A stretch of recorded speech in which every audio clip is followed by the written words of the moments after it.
Hello friends, कैसे हैं आप सभी लोग। आई होप कि आप सभी लोग अच्छे होंगे। आज की वीडियो में दोस्तों हम बात करने वाले हैं पेपर में जल्दी कैसे लिखें।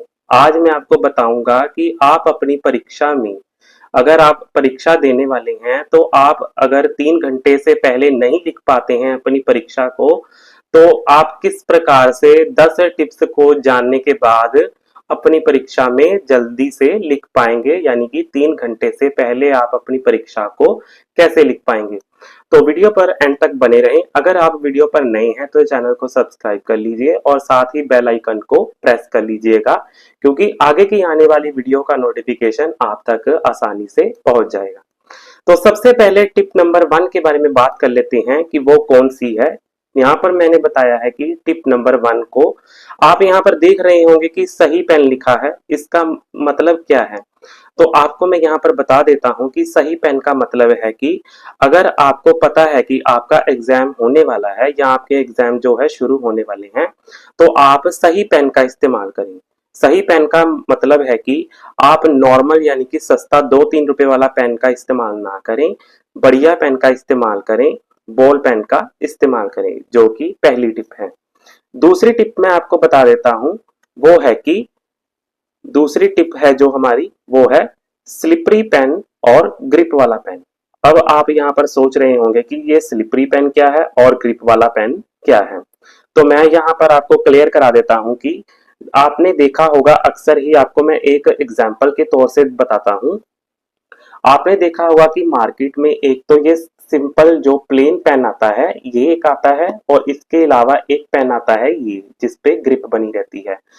जो स्लिपरी पेन होता है वो ये स्लिप वाला पेन होता है, यानी कि अगर आप इसको पकड़ने की कोशिश करेंगे या लिखने की कुछ देर तक के बाद क्या होगा, अगर आप लिखेंगे तो कुछ देर बाद क्या होगा कि आपका जो हाथ है स्लिप करके यहाँ तक आ जाता है, जिससे क्या होता है कि पकड़ अच्छी तरह से नहीं बन पाती है।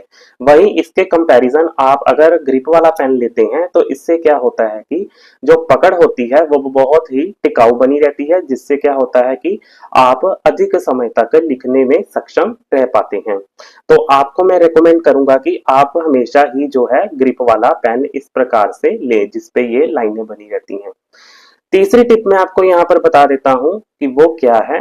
तीसरी टिप है जो, वो है कि परीक्षा भवन में आप जब भी जाएं, जब भी आपको पता है कि आपकी परीक्षा शुरू है, तो आप क्या करें कि सबसे पहले परीक्षा भवन में जाने से पहले एक घड़ी पहन लें। यानी कि घड़ी को आप कैरी करेंगे तो उससे क्या होगा, आपको समय के बारे में पूरी अनुमान लगता रहेगा। आप अपने परीक्षा में जब भी आप क्वेश्चन को लिखेंगे, आपको पता रहेगा कि अब मेरे 3 क्वेश्चन बचे हैं तो उसको मैंने कितने समय में अटेम्प्ट करना है। आप हमेशा ही घड़ी का प्रयोग करें, जो कि तीसरी टिप है। चौथी टिप मैं आपको बताता हूं, वो है कि पहले क्यू पी आर। आप सोच रहे होंगे क्यू पी आर का मतलब क्या होता है, तो चौथी टिप मैं आपको बताऊं कि पहले आपको क्या करना है, क्वेश्चन पेपर को रीड करना है। क्वेश्चन पेपर रीड, जिसका मतलब है क्यू पी आर की शॉर्ट फॉर्म जो है, क्वेश्चन पेपर को रीड करना है। परीक्षा भवन में अब आप जब पहुंच जाते हैं, आपको जब क्वेश्चन पेपर दिया जाता है, तो आप सबसे पहले क्या करें, नर्वस नहीं होना है। आपको जब क्वेश्चन पेपर दिया जाता है तो आपको सबसे पहले क्वेश्चन पेपर को रीड करना होता है। आप जब क्वेश्चन पेपर को रीड करेंगे, आपको अनुमान हो जाएगा कि पेपर जो है किस तरह का आया है, या पेपर ज्यादा कठिन है या सरल है, जो कि आपकी नर्वस को कम करता है।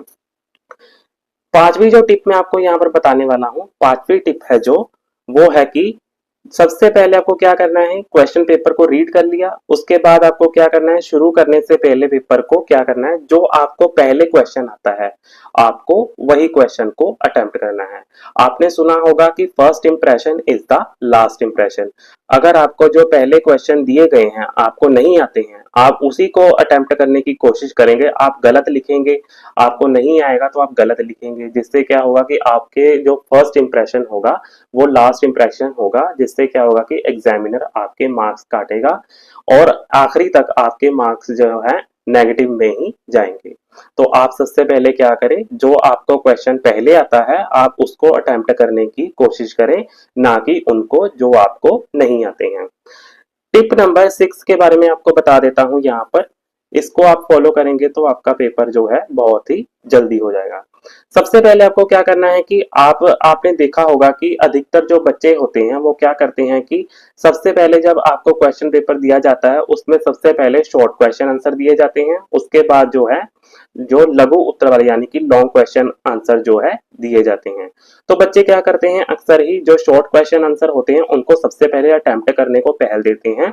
आपको ये चीज नहीं करनी है। आपको क्या करना है कि सबसे पहले जो लॉन्ग क्वेश्चन आंसर होते हैं उनको अटेम्प्ट करना है। ऐसा अगर आप करेंगे तो क्या होगा कि अगर आपका जो आखिरी टाइम होता है, आपने देखा होगा कि आखिरी का जो 1 घंटा होता है उसमें जो बच्चे होते हैं, स्टूडेंट होते हैं, वो जो लॉन्ग क्वेश्चन आंसर को है अटेम्प्ट करने की कोशिश करते हैं, जिसके कारण क्या होता है कि आपका जो पेपर है अधूरा रह जाता है और आपके जो सबसे ज्यादा मार्क्स लॉन्ग क्वेश्चन आंसर में से मिलते हैं उसमें से ना कर पाने के कारण कट जाते हैं। तो आपको ये गलती नहीं करनी है, आपको ये सुधारना है। आगे टिप नंबर 7 में आपको बता देता हूं, ज्यादा ना खींचें। ज्यादा ना खींचे का मतलब आपको मैं यहाँ पर समझाऊं तो आपको क्या करना है कि आपने देखा होगा कि बच्चे क्या करते हैं, अगर आपको मान लीजिए कि 10 नंबर का क्वेश्चन आया है या आप मान लीजिए कि आपको 3 नंबर का क्वेश्चन आया है, तो बच्चे क्या करते हैं 3 नंबर वाले को क्वेश्चन को है 10 नंबर का बनाने की कोशिश करते हैं। अगर आप सोचिए, अपने दिमाग लगाइए कि अगर आपको 3 नंबर का क्वेश्चन दिया गया है, उसको आपको कहा भी गया है कि आप इसको सिर्फ 5-6 लाइनों में ही कवर करें। अधिक बार देखा गया है कि बच्चे क्या करते हैं कि जो 3 नंबर का क्वेश्चन होता है उसको ज्यादा लंबा खींचने की कोशिश करते हैं। आप चाहे उसको लंबा खींचे या उतना ही लिखे जितना आपको लिखने के लिए कहा गया है। अगर आपको 50 या 100 शब्दों में लिखने के लिए कहा गया है तो आप उतने में ही लिखेंगे, तो उससे आपको क्या होगा, 3 नंबर आपको उतने ही मिलेंगे और आपका समय बचेगा। बच्चे क्या करते हैं 50-100 शब्दों की बजाय उसको 200-300 शब्दों में खींचने की कोशिश करते हैं, जिससे क्या होगा कि आपके नंबर जो है कटने के चांस बन जाएंगे और आपका जो एग्जाम होगा वो छूट जाएगा। आपको ये गलती नहीं करनी है, वरना आपके जो है मार्क्स कटेंगे और आपका एग्जाम छूटेगा। ये गलती आपको नहीं दोहरानी है। आगे मैं आपको बताता हूँ 8 नंबर की टिप्स जो है वो है कि अधिक पेन। अधिक पेन आप सोच रहे होंगे ये क्या है, तो आपको मैं यहाँ पर क्लियर करा देता हूँ। आपने देखा होगा कि अक्सर बच्चे क्या करते हैं कि परीक्षा भवन में एक पेन की बजाय 4-5 पेन लेकर जाते हैं, जो कि बहुत ही गलत तरीका है।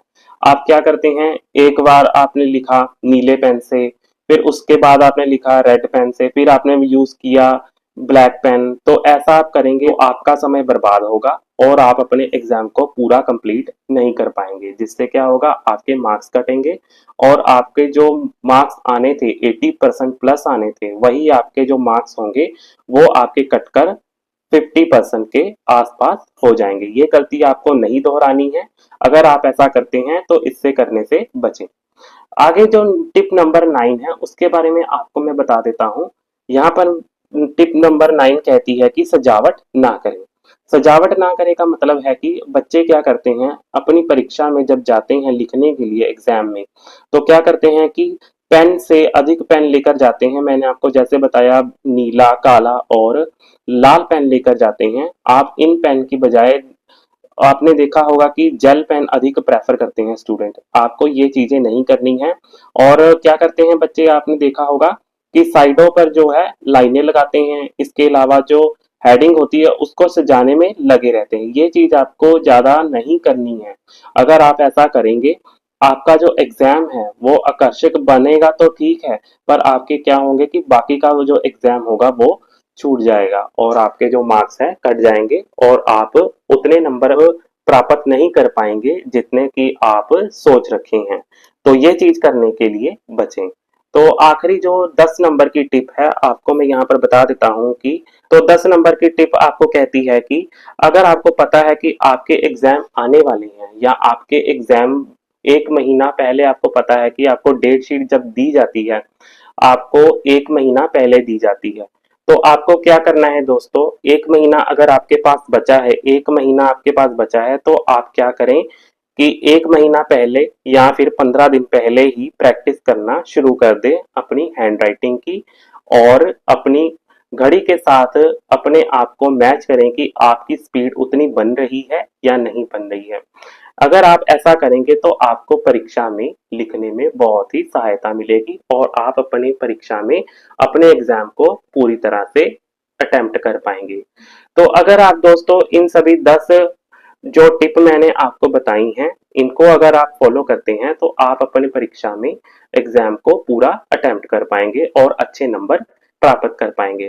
तो आई होप कि दोस्तों आप सभी को आज की वीडियो से कुछ सीखने के लिए मिला होगा। अगर वीडियो से कुछ सीखने के लिए मिला तो वीडियो को लाइक करें, एक प्यारा सा कमेंट करें और इसी के साथ दोस्तों मेरे चैनल को सब्सक्राइब कर लीजिए। अभी के लिए धन्यवाद।